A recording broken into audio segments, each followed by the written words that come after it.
Gold trusted gold buyers మీరు తాకట్టు పెట్టిన బంగారాన్ని విడిపించి ఈ రోజు ఉన్న మార్కెట్ ధరకు కొనబడను.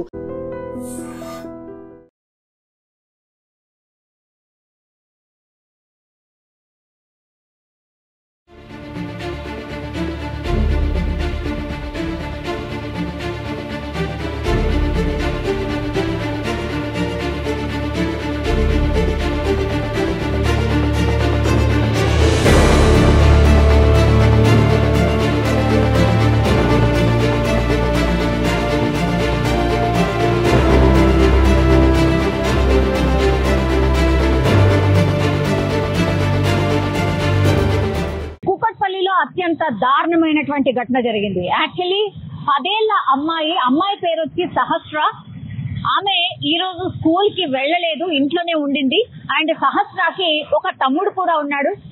ఆ తమ్ముడు స్కూల్ కి వెళ్ళినటువంటి సందర్భంలో వాళ్ళ తండ్రి ఆ అబ్బాయికి టిఫిన్ బాక్స్ ఇవ్వడానికని ఇంటికి రాగానే ఈ అమ్మాయి ఎవరైతే ఉన్నారో బెడ్ పైన పూర్తిగా రక్తపు మడుగులో కత్తి పోట్లతో పడి ఉండడాన్ని చూసి షాక్ అయిపోయినటువంటి సిచ్యువేషన్ అయితే కనిపించింది.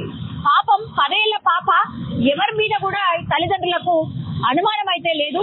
ఇద్దరు కూడా ప్రైవేట్ ఉద్యోగులు కావడం, దగ్గరలోనే ల్యాబ్ టెక్నీషియన్ గా ఇప్పుడు ఈ సహస్ర పాప ఎవరైతే చనిపోయిందో పాప వాళ్ళ అమ్మ ల్యాబ్ టెక్నీషియన్ గా పనిచేస్తోంది. అండ్ ఫాదర్ ఏమో దగ్గరలో ఉన్నటువంటి ఇంకో ప్రైవేట్ దాంట్లో ఉద్యోగం చేస్తున్నటువంటి సందర్భంలో కూకట్పల్లిలో ఒక్కసారిగా ఈ ఇన్సిడెంట్ అయితే జరిగింది.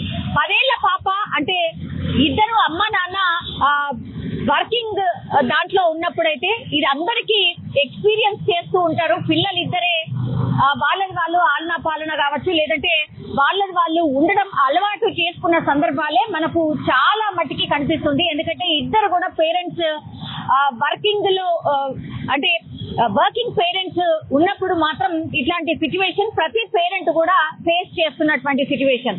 అట్లాంటిది ఈ రోజు కూకట్పల్లిలో మధ్యాహ్నం 1:10 ప్రాంతంలో తండ్రి పాప దగ్గర అంటే ఇంటికి రావడం, ఇంటికి వచ్చి ఈ బాబు ఎవరైతే ఉన్నారో ఆ బాబుకి టిఫిన్ బాక్స్ ఇవ్వడానికని ఇంటికి వచ్చి ప్యాక్ చేద్దాము అన్న సందర్భంలో ఒక్కసారిగా వాళ్ళ బిడ్డ బెడ్ పైన టోటల్లీ రక్తపు మడుగులో కత్తి పోట్లతో కనిపించడంతో ఒక్కసారిగా ఆందోళన చెందడమే కాకుండా వెంటనే సమాచారం అందించాడు. చుట్టుపక్కల వాళ్ళకు కూడా ఎవరినన్నా చూసారా, నా బిడ్డని ఇట్లా చంపేశారు, ఎవరు చంపేశారు ఏంటి అని బోర్న విలిపించడం చూసాం. అట్లాగే వాళ్ళ మదర్ కి వెంటనే ఇన్ఫర్మేషన్ రావడంతో ఒక్కసారిగా చుట్టుపక్కల వాళ్ళు అందరూ కూడా అక్కడికి రావడం, ఆ తర్వాత అత్యంత దారుణంగా అంత చిన్న పాపను ఎవరు చంపారు అనే కోణంలో ఇప్పుడు పోలీసులు అయితే విచారణ చేస్తున్న సిచ్యువేషన్ అయితే కనిపిస్తోంది. సహస్ర పేరెంట్స్ పేరు వచ్చేసి రేణుక,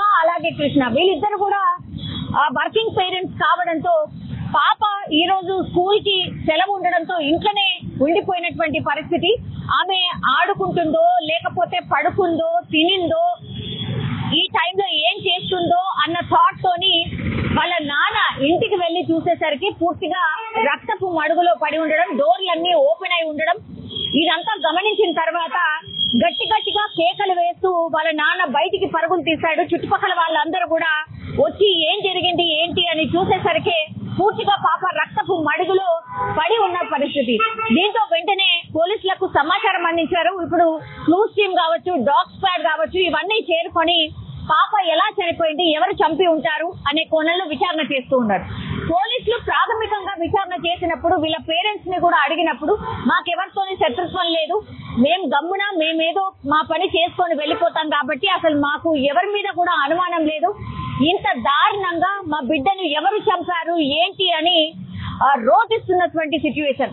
బతకడానికని ఇక్కడికి వచ్చాం, కేవలం 2 ఏళ్లు మాత్రమే అవుతోంది, మా పిల్లల్ని మేము చూసుకుంటూ మా బతికేదు మేము బతుకుతున్న సందర్భంలో ఒక్కసారిగా నా బిడ్డ మీద ఇంత కోపం పెట్టుకున్న వాళ్ళు ఎవరు, ఇంత దారుణంగా చంపడానికి గల కారణం ఏంటి అని అంటూ వాళ్ళ తల్లిదండ్రులు రోధిస్తున్నటువంటి సిచ్యువేషన్ అయితే కనిపిస్తోంది. కూకట్పల్లిలో ఒక్కసారిగా ఈ సంఘటన జరగడంతో చుట్టుపక్కల వాళ్ళు కూడా భయాందోళనకు గురవుతున్నారు. ఎందుకంటే డే టైంలో 1:10 ప్రాంతంలో ఈ ఇన్సిడెంట్ జరిగినట్టు చెప్తున్నారు.